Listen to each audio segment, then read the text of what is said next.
Hello, মিতিলের রান্নাঘরে তোমাদের সবাইকে স্বাগত জানাই। 17th অগস্ট ছিল আমার বার্থডে, আর সেদিন বানিয়েছিলাম বার্থডে স্পেশাল বাটার গার্লিক মালাই প্রন। এই রান্নার ছবিটা যারাই দেখেছে তারা ভীষণ অ্যাপ্রিসিয়েট করেছে, তাই এই রান্নার রেসিপিটা তোমাদের সাথে শেয়ার করলাম।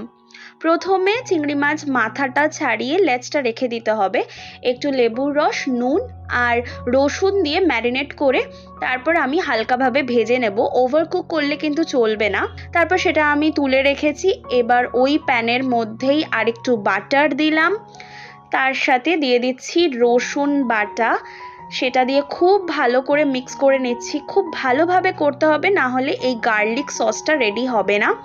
তারপর দিয়ে দিয়েছি ফ্রেশ রোজমেরি, সেটাকে বেটে নিয়েছি একটু জল দিয়ে। এটার জায়গায় ড্রাই রোজমেরিও দেওয়া যেতে পারে, কিন্তু ফ্রেশ রোজমেরিতে ফ্লেভারটা আরও বেশি ভালো হয়। এই সময়টাতেই নুন মিষ্টি দিয়ে নেব।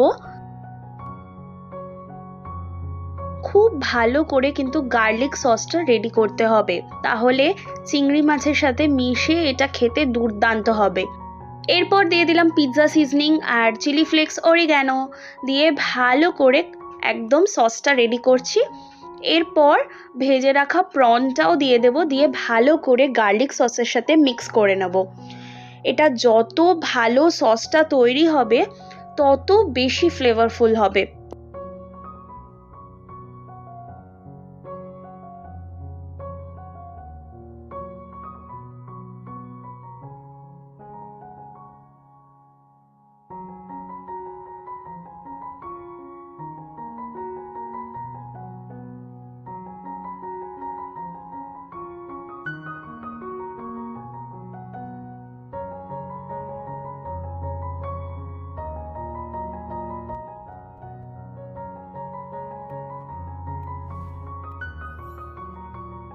এরপর আমি দিয়ে দেব আমুলের ফ্রেশ ক্রিম।